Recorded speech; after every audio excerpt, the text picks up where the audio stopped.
Hello lovelies, welcome to our channel Universal Movies. Today, you will be watching an 2015 action and adventure film called Chronicles of the Ghostly Tribe. Please subscribe our channel and press notification bell for latest videos. Disclaimer, this isn't spoiler content, watch it and stay safe. Many times through the years, strange things have been found in China during various excavations, from bones that don't belong to any known creature, not even dinosaurs, to thousand-year-old bodies with the skin and flesh still intact. One of the scientists involved is Professor Yang Chen, who in 1978 inaugurates Post 749 in the Kunlun Mountains, a special team dedicated to specifically finding out the secret behind all these mysterious discoveries. It is now 1979, and Bayi is one of the many soldiers working hard in the excavation. The job is exhausting and he often falls from sheer fatigue, but the professor's daughter Yang Ping is always there to support him and help him regain his strength. When Bayi met her for the first time, he felt like she had known her for a long time. The two of them have a bond that makes his friend Qingxiang jealous. After the team retrieves another giant skull from an unknown beast, the cave begins shaking and suddenly it explodes, destroying their whole camp. The soldiers, led by Officer Han Jiuyang, get their weapons ready to fight back, but the only ones to come out from the cave are Professor Yang and some workers. This incident isn't a complete loss, however a path has opened inside the mountain, so they'll send a special team to go with Professor Yang to investigate. Yang Pin immediately volunteers to help her dad, and that causes Bayi to volunteer as well, which in turn makes Qingxiang come along too. The team enters the cave and follows the discovered path until they come across a giant chasm, which they proceed to climb down while noticing a butterfly-like creature flying around them. They eventually make it to an icy platform with another chasm in the middle, so they climb down this one as well until they find an unexplored cave filled to the brim with strange fossils. After wandering around for a while, they find an exit that comes out at a complete opposite mountain from the one they entered. There, Professor Yang tells Bayi that legends say somewhere in this area is the gate of an ancient kingdom belonging to a pent-secret government. Their chat is suddenly interrupted when the other soldiers let them know of a very important find, a humongous paw print on the snow. While Han and the rest of the team finish installing a door at the mountain entrance, Professor Yang and his men begin following the trail of paw prints to find the beast that left them, which is actually nearby. The creatures they find first, however, are the little flying guys from the cave, but now they look at them more closely, they notice they aren't butterfly like they're weird-looking bats. Nothing happens when they land on a sleeve, but one of the soldiers catches one with his bare hand and that proves to be a mistake. He suddenly starts burning with a blue flame at an alarming speed until there's nothing left but his bones. Soon they're surrounded by these bats and the soldiers begin shooting to scare them away, but they lose a few men to the fire anyway. All the shots scare the giant beast and make it go away, but its sudden heavy turning causes an avalanche. The party starts running down the mountain as the snow swallows many of the soldiers, but there comes a point where they can't keep going. There's an abyss in front of them. They have no other choice but to jump, but before doing so, Professor Yang ties Bayi and his daughter together. The pair falls and their rope gets stuck on a piece of ice, and after moving from side to side a couple of times, the friction makes the rope break and the two of them fall. Even months later, while sleeping on a train, Bayi doesn't understand how he survives that fall, especially after losing even more men that get killed by hitting their heads or getting stabbed by the ice. When he awakes at the bottom of the abyss, there are only 4 party members left: Bayi, Professor Yang, Yang Ping, and Qingxiang. After retrieving as many fallen supplies as possible, the now very small team lights up some torches and continues their exploration.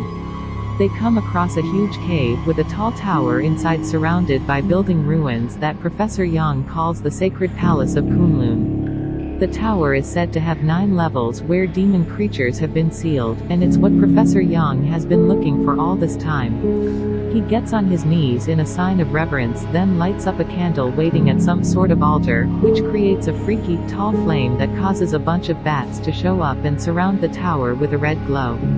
Professor Yang believes Bayi and his daughter can open the tower door, so he sends them, and when they walk in hand, the professor's theory shows to be true. The door opens and starts glowing as a light appears at the top of the tower, summoning a bunch of spirits that fill the room. But all of it suddenly goes away when Kang Sun puts out the candle, not liking the idea of opening the gates of the devil. The cave is beginning to collapse, so the group gets going before they are reached by the rocks or the bats, who are now chasing after them. Kang Sun sacrifices himself and stays behind to serve as bait, getting killed by the bats, blue fire and taking out a bunch of them when his body explodes. There's still a bunch of bats free though, and they go after the remaining trio, who at least have put some distance between them. They find an exit, but they can't go much further. It takes them to a high edge behind a waterfall. The bats catch up and, as Bayi tries to fight them off with a torch, they manage to bite him and start a fire on his shoulder. Yang Ping pushes him off the edge, so he falls into the water to put the fire off, and she and her dad quickly follow. Bayi and Yang Ping find each other underwater but are quickly pushed apart by another giant dinosaur-like creature that captures Yang Ping in its mouth and takes her away. Devastated, Bayi swims out of and makes his way back to base under freezing temperatures. The burn on his shoulder is taken care of while Officer Han tells him they've found all the party's bodies except Yang Ping's and the professor's. Bayi is the only survivor. He decides to quit this life and return home, but on the train ride, he keeps imagining Kang Sun is there with him and disappointing himself when the illusion goes away. Bayi gets out at a train station near the countryside and is picked up by his new employer Mr. Wang, unaware that Officer Han and scientist Chen Dong are looking for him. The year is 1982 now, and Bayi begins working at Mr. Wang's library, which makes for a very peaceful life. When they go to have lunch together, Mr. Wang takes him to a local restaurant where Bayi is shocked to reunite with childhood friend Wang Qingxiang, who works there as an entertainer. Bayi suspects Mr. Wang has taken him there on purpose. While working at the library, Bayi finds a book of Professor Yang's research that even includes an illustration of the Demon Tower, making realize opening it has always been the professor's goal, and he also has always known Bayi and Yang Ping could do it, which is why he tried to keep them together and safe. Meanwhile, at post 749, the explorers found a coffin with a living woman inside that looks just like Yang Ping but calls herself Shirley. She seems to have some mysterious powers that she can't control but no memory of Yang Ping, so for now, they'll keep her locked and under constant watch while they offer her treatment. Back to Bayi, he keeps receiving Professor Yang's books at the library with specific pages marked for him. With Wang Qingxiang's support, he becomes obsessed with these legends and spends months studying them, helping him understand the real story behind them. There used to be a humanoid race from the demon's world, whose ancestors came from Saturn. They're the successor of both demon and man, and the tower is their legacy. There were supposed to be guards protecting the tower, but 10,000 years ago, this race disappeared from Earth because humans finally broke out from demons' control. There are some questions he can't still find answers to, however, like why he and Yang Ping could open the tower, why the professor wanted to open it in the first place, and who keeps sending him all these books.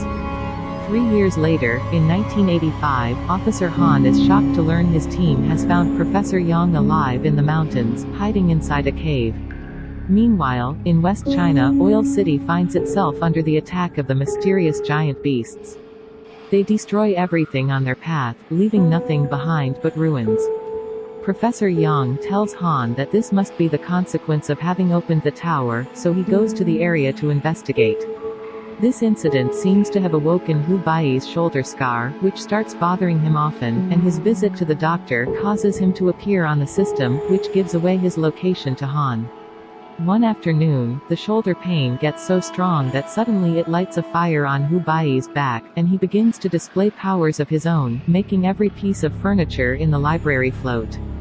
Mr. Wang shows up, treating this as if it was perfectly natural, and explains that because of the bat attack, Bayi's blood has been contaminated by a demonic force that now gives him powers but could drag him to hell. Bayi doesn't understand how Mr. Wang knows all this, so he uses his own powers to transform the library into an old tomb and reveal he's the protector of Prince Yi of Su Lin Nation. There are protector spirits here too, like there had been back at the tower, including Kang's sons. Mr. Want explains that Prince Yi was Hu Baiyi's predecessor and he had been the one to lead mankind against the technologically advanced demon race that had taken over Earth. Prince Yi used his own body to seal the tower, and most demons left the planet, although a few of them hid and took human form, even going as far as marrying humans themselves.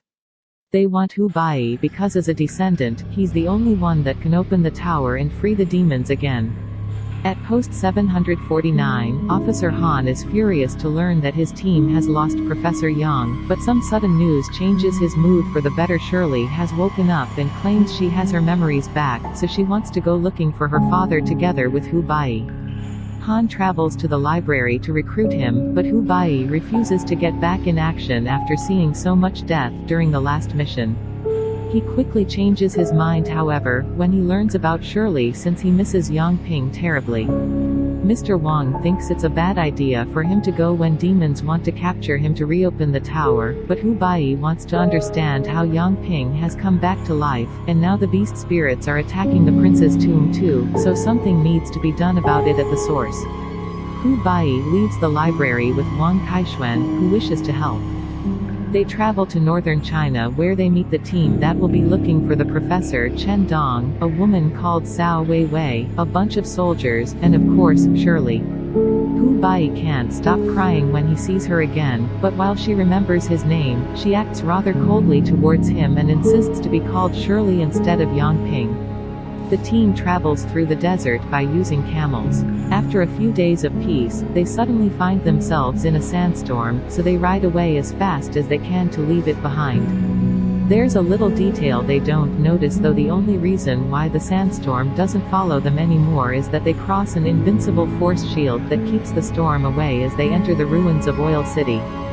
Once they dismount in a safe area, they realize they actually lost a few men during their escape, including Wang Qingxiang. This second group is still in the middle of the desert without their camels, so they're trying to reach the well site they've seen in the distance when suddenly, they're attacked by one of these demon creatures. They split as they run away, and the demon kills one of the soldiers as the rest of the group reaches the well site, only to find a second demon there. This demon kills all the men except for Wang Qingxiang and a friend, who find a bicycle and make their way into Oil City to reunite with the rest of the team, who has been exploring around and finding nothing but ruins and bodies.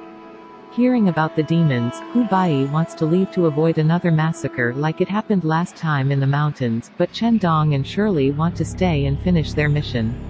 There isn't much time to discuss this though, because the demons find them and the team must get ready to fight.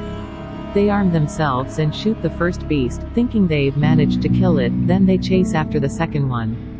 When they turn around however, the first one is gone. While the team fights the beasts, Shirley runs away to enter an abandoned school, and Hu Baiyi follows her there. He finds a bunch of bodies hanging from the ceiling and a hole in the ground which he enters to discover an underground tunnel that takes him to the prince's tomb. There's a demon there too, which pushes Hu Baiyi and hurts him, but before it can go any farther, Shirley shows up and tames it, making it go away. Then she uses her powers to make Hu Baiyi's unconscious body levitate into the coffin, which she closes before leaving. Back in town, more demons have arrived, so the team hides in the highest floors of buildings to shoot silver bullets and rocket launchers from afar. They manage to hit a few, but most demons dodge them and climb the buildings to go after them. Wei Wei manages to avoid being found by pretending to be a mannequin, then she runs to hide inside a bus with Wang Qingxiang while they try their best to survive the constant hits the demon that has been chasing her keeps throwing at the vehicle. Hu Baiyi wakes up inside the coffin and is desperate to get out, but he notices something magical is happening. His wounds are closing and healing at an incredible speed. Mr. Wang's spirit appears before him, telling him the coffin will help the prince live again. Then Hu Baiyi finds himself falling through darkness and showing up in front of the tower. There, he can finally learn what has happened to Yang Ping. The beast that captured her brought her to the cave and dropped her on the flame, which burned her body and made it apt for the demon queen to take over. Now Shirley is in control of the demons and is unleashing them in town.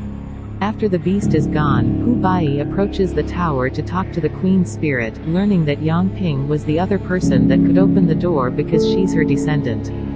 She refuses to give up her body, and points out that killing her would kill Yang Ping as well. Bayi swears he'll find a way, and finding this amusing, the queen sends him back to town. Finding the demon attacking the bus, Bayi quickly shoots it to free his friends, but he can't do anything about Chen Dong, who is hanging on the edge of a roof.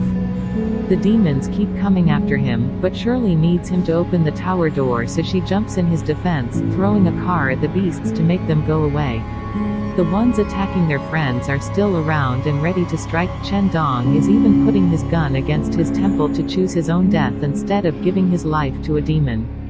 But at the moment, Bayi looks into Shirley's eyes and realizes he'll never get Yang Ping back, so he shoots her 3 times, causing all the demons to disintegrate and the tower to crumble. Admitting Bayi is the only one with the power to kill her, Shirley kisses him before falling unconscious and transforming back into Yang Ping. Bayi cries over her death, but Yang Ping suddenly speaks and expresses how glad she's to see him one more time, so Bayi picks up her body and takes it to the prince's coffin, hoping to heal her. He lays down with her inside, and as he touches her forehead with his, he gets a vision of her memories. Yang Ping had powers since she was a little kid, including the ability to bring beings back to life, but her mother forbid them to use them. It wasn't until she saw her burn in blue fire that she understood her mother was a descendant from the demons that took a human form and married normal people. This is why Professor Yang had been researching the tower his whole life. He hoped one day he could save his daughter from the destiny that awaited her.